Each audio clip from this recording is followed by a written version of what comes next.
Hello, Trainz fans, and welcome to episode number 21 here on the Pennsylvania and Berwind. Thank you for joining me once again, where today we're going to be doing some work on the Shawnee Team Track. Now, this Team Track is located just outside of the build that we did last episode, and I was talking in the beginning of last episode, or at the end of last episode, rather, where I wanted to relocate this Team Track to, and it was a little bit further down, closer towards Allegheny Yard. I decided that I wanted to move it closer to our feed mill here, our grain elevators, and kind of like in the backyard of this farm here. And I just thought that that was a really cool look, and it would make for a nice sort of bit of action in this little town here, in this little scene that we set up last episode. And truth be told, getting started with this build was a lot more difficult than I had thought, and I am not really too sure why, to be honest with you. But it took me a little bit to get into it, and then once I got into it, I kind of really got into it. So prepare yourselves, because we're going to get a decent amount done in this episode. But kicking it off, I really had some trouble. I guess I've never built a Team Track before, so I struggled a little bit with exactly what to do, where to place things. And it's kind of silly to say that, because a Team Track is probably the simplest thing that you can build for a railroad. It's just a track with a parking lot to allow for freight cars to be unloaded onto box trucks, or into tanker trucks, or whatever it might be, maybe into somebody's pickup truck if there's a farm nearby. So it's an extremely simple concept, and I think maybe in its simplicity, I might have been overthinking it a little bit too much. I really don't know. But anyway, this is what I came out with, and I'm pretty happy with the results. And it like I said, it kind of takes a minute for me to get into it, so there's going to be a little bit of dabbling around with some of these textures here and trying to figure things out. And part of the issue, I think the reason that I struggled with this, is because I didn't have infrastructure laid out. So you're going to see right here, I start laying this road one way, I cut the camera right here, and boom, now I'm moving the road around. I had to cut for a minute and really think to myself, what am I doing here? What is this scene supposed to represent? Because this is not a scene like any of the other ones that we've worked on here on the P&B. It's not a big yard, it's not a main industry, it's just sort of a little offshoot in the countryside. So I'm trying to make this up as I go along, obviously, because the P&B is fictional. It's based in part in some reality, some real places, but for the most part, it's totally a work of fiction. So working off some photographs and some images in my head and stuff like that, I had to really think about, where are these roads going to? What is their purpose? Why are they there? Who are they serving? Stuff like that. So because I didn't think of that like pre-planning, I had the track down already. I didn't think about where the infrastructure was going to be. I struggled with it when I tried to jump in, because you can't just jump into a build and try to make something up if you don't know what its purpose is, right? You have to have some kind of purpose to what you're doing. So for me, that's just having some roads, and I guess kind of having a setting, really, like a place in time and a place in space. Where is this? Why is this? So now I'm getting a little like philosophical with my thought process here, but I think some of you guys might appreciate that. But yeah, so it took me a little bit to really dig into this, because I didn't know where it was and what the function was going to be. I knew it was going to be a Team Track. It was on the original Pennsylvania and Berwind as a trailing point spur headed from Allegheny to Juniata. So I knew I was going to incorporate those things. What sort of equipment is loaded or unloaded here? I don't know. Team Tracks can be anything, but I had to have some kind of an idea in my head. So playing on the idea that we are located in farm country here, we're in some kind of plainsy area, I'm picturing more farm equipment, if not maybe some grain and feed maybe of some kind, anything like that. So thinking along those lines, I started to try to imagine what structures I needed to put around here and what this setting was going to be. So I wanted it to still feel kind of like the countryside, and have this sort of rural look, but a little bit more busy. Like maybe this is more of a main road through the countryside, I guess you could say. And I like the idea of like what it would look like driving down this road. Just having the track right there, and you just kind of see a boxcar off to the side or something like that. And to me, that's just kind of like a bit of like an icon sort of feel in my head. Like I can imagine it in reality. I could imagine a photograph of that and what it would feel like to actually be there driving down the road, and maybe not knowing that there was a Team Track there, and then suddenly you kind of catch the boxcar from the corner of your eye, from your peripheral vision, and then you see the track leading out to the main, and you start connecting things in your head, and then this becomes like a spot, and you're like, oh, this is kind of neat. I like the way that this looks. So that was my idea there, and as I added some details here, I thought I would dirty it up a little bit with some boxes and some debris and stuff like that, and just make it look like this area has actually been used, and it's not an abandoned siding or anything like that, even though it is very overgrown in some places and not fully paved. I still wanted to have this feel of it being used, because it should be. And if I could add some people in there, that would be even better, but I haven't taken the time to sort that out. So going forward with this build, I'm just adding some more barns in here, and I kind of pictured these 2 barns off on the top left here as being abandoned, sort of, like they're not used anymore. So they're a little bit overgrown, so I added some shrubs and some bushes and grasses and stuff like that. Later on, I put a couple trees like really close to the structure itself to represent that it hasn't been used in a really long time. And I see this kind of thing all the time in upstate New York. You'll just be driving down a country road, and right on the side of the main road is just this rundown barn. It looks like it's ready to collapse onto the road. It's all overgrown. You're like, why is this still here? Why doesn't somebody just knock it over? Nobody's gonna wake up one day and be like, oh, we've got this barn here, we can use it for something. It's not gonna happen. But you see it all the time, so I thought that would be kind of a cool thing to add in here, since it does exist in real life. And I like the contrast of this overgrown old barn next to the team track unloading area. And right about here is where I could have ended the episode, and it's gonna cut in about 2 seconds, but I didn't, for you guys, because I like you guys. So I could have ended the episode here, and this could have been its own episode, and I probably should have done that in hindsight, because now I have to talk for another 10 minutes. But so I kind of got really, I guess, immersed in this build once I finally got going, and I started to think to myself, what else can I add to this? How am I going to incorporate these scenes? Where is this road going? What do I want it to look like? What does this mean? So where am I going with this? So I decided to work my way closer towards Allegheny Yard, and I don't want this to be a full farmland plains area. So I wanted to add some background mountains to give some depth to the scene, and eventually we're going to work our way back out of the farmland plains and back into, actually the next thing we're going to work ourselves into is a little bit more of a scenic area, and then into the city area around Allegheny. But we need some kind of a transition, and this is what I like to refer to as a transition scene, because it doesn't actually serve any purpose to the tracks, so to speak. They're kind of like supporting actors, is the way that I'm picturing it. They don't actually play a role in anything for the story. It doesn't drive the story other than the setting. So what I was picturing along this road is just some like farm distribution type places.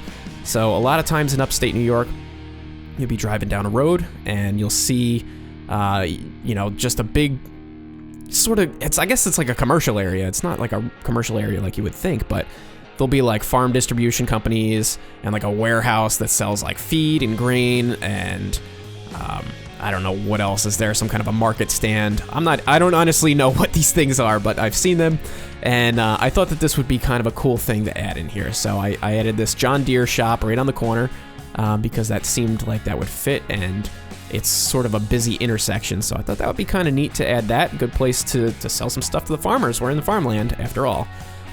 So I thought that was a good piece of marketing.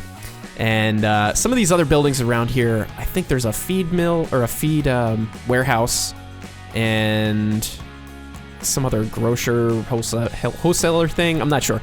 We'll get to that in a minute, so I'm getting a little bit ahead of myself. I'm a little excited to talk about this for some reason. But yeah, so I guess, like I said, it took me a minute to work myself into this scene and figure out what in the world I was even going to do. And what it's going to look like, because I've only seen scenes like this a few times when I'm driving. It's not like I live in farm country. I mean, I kind of do, but not really.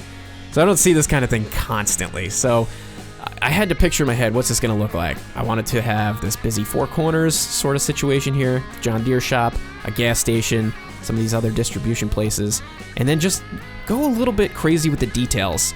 By the time we get to the end of this episode, I didn't complete all the details that I want to in this scene, so we're probably gonna revisit it at some point. But I did start going a little bit more detail heavy with some stuff, and adding in signs and trucks and cars and trailers and stuff like that.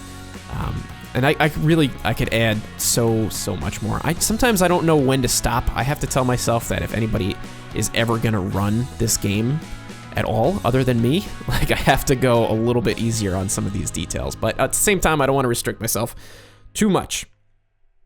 Another thing to note, and this is not about the scenes that I'm building here, so I'm just gonna go off on comment for that for a moment, is whatever is going on with my game lately. I had to do a fresh reinstall recently, and it was because my game was not saving sessions. Like, I couldn't save a session at all. I was trying to work on operating sessions for a Union terminal, and it was just not saving anything, and then it wouldn't save on new maps or old maps or anything like that. So I did a fresh install, and since then the game has been behaving really bizarre for me. You'll see it in some points when I go to do texturing. Specifically, when I open up that tab, the game hiccups, and sometimes it hiccups for like 30 seconds, and it's never done that to me before. Sometimes it happens when I'm going in between tabs, if I'm going to the buildings tab and then to the something else, whatever other tab. Typically it happens with the texturing though. I don't really know why. I'm starting to wonder if maybe it's my hard drive. I've got it on an SSD. But if you guys have similar issues with Teen, this is SP2, I think, hotfix, whatever the latest hotfix is. Hotfix 3, 4, 2? I don't even know. But it's the latest version of it. So I don't know. Let me know if you guys have a similar issue. And I'm still also getting the little spinny thing over my assets. It never, ever goes away, which is really, really irritating. But that's going to do it for my commentary for now. I'm going to leave you with a song, and then we're going to go into live mode briefly and talk a little bit more about this build. See you in a moment.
Alright dudes, here we are at the end of the episode. I hope you enjoyed that time lapse.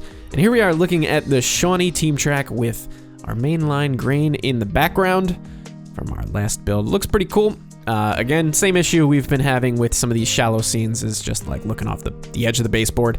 Not the end of the world. I don't mind it too much, but some people might have a problem with it, but I think it's fine. Let's take a look at a few things here that may have happened off camera. I can't remember what I did off camera after I was done with the time lapse, because I did do a little bit. Actually, I don't remember at all, so we're just gonna look and just take a peek here. I think maybe I filled in these trees in between the buildings, and you know, I think I could probably spread this out a little bit more. I think I like the idea of maybe having sort of a little bit more of an open lot, maybe not a fully open lot, but you know, maybe a little bit more of a lawn or something like that. Less dense, I guess is what I'm trying to say in terms of the foresting happening there. I also need to add some cars and stuff. Oh, one thing that maybe you noticed during the build, and I didn't notice until after I was done with the time-lapse, is that the entire time I had this building facing the incorrect direction. So I went ahead and turned that around, and in doing so, I had to remove the parking spaces that were right here. So I might have to touch this scene up a little bit. Like I said, I probably could keep going and detailing this, and I probably will, because there's a lot of stuff back here, for example, that's just not finished. So there's plenty that still needs to get done here, but the episode was getting long, and I spent my entire Sunday doing that time lapse, so I had to give it a rest. Plus, I think I'm getting a cold again, so I'm recording my voice part really early in the week. It's actually Monday right now while I'm recording this, and I'm trying to get it out of the way just in case this cold does actually hit me again for like the third or fourth time this season. It's really, really ridiculous. I'm tired of living in the tundra. It is what it is. I'm trying to think of what else I needed to talk about with this build here. There's not much else. I added a few signs here and there, just dressed up the edges. I think, actually, now I remember, we need to figure out, and maybe you guys can help me. So I did this whole section here. I need to figure out what I'm gonna do. Maybe not going back this way, because I can figure some stuff out here, but what in the world are we gonna put on this side? I could do some more farmland, I suppose, but I don't want to go too crazy with it. The thing is that we're gonna need to transition into this scene here. So we need to figure out a way to incorporate that. And this is kind of like another floodplain type scene, similar to the one we did a few episodes ago. Similar kind of look with the, you know, the, what do you call it, like sandbars and stuff like that. So I guess theoretically this could be a floodplain, and we could make it all farmland and stuff like that. But I don't know. Let me know what your suggestions are, because we gotta fill a pretty big space here, getting up to this river. And I'm not sure that I'm gonna do this in the next video. My goal when I was, you know, starting this next section, phase 2, was to do this linearly and just work my way down through this whole thing, like section by section. But unless I can come up with a good idea, I might skip this section for now and jump down to Allegheny and do some work down here, because I've kind of been a little bit inspired to do some yard stuff again. I do need to fix some of these ladders are a little bit tight, and the maintenance area here, and engine servicing, stuff like that. Some of these track arrangements need to be revised, and buildings need to be updated. So I've been really looking forward to getting to this section for a long time. So I'm debating just jumping ahead and then coming back and filling this in. But essentially, we need to figure out a way to transition from farmland, hillside country, into what is going to be sort of more of a downtown city sort of feel. I think that's what I want to go for, is more of a downtown city sort of feel. So we got to figure out a way how to transition between one and the other. So I'll leave that to you guys to drop me some suggestions, because I always like hearing what you guys have to say. But I may do a little bit more off-camera work in here, set up the signals, or the crossing gates, and do some other details and stuff here. But I think that's about all I have to say about this build. So once again, I'd like to thank you guys for watching this episode. If you're new to my channel and you've been enjoying my videos, I highly recommend that you hit the subscribe button and hit that bell icon right next to it to be notified of when I post new videos or go live. If you're a returning subscriber and you'd like to help support my channel, there are 3 things that you can do, and the first is the most easiest, and that is to hit the like button and hit the share button. The second, if you're interested in buying Trainz A New Era, Trainz Model Railroad, or any other Trainz product, use the link in the description below where it says Get Trainz. And the final way you could support my channel is the most direct method, and that is to send a donation directly to me. So thank you guys for joining me once again. I hope you enjoyed this episode, and I will see you in the next one.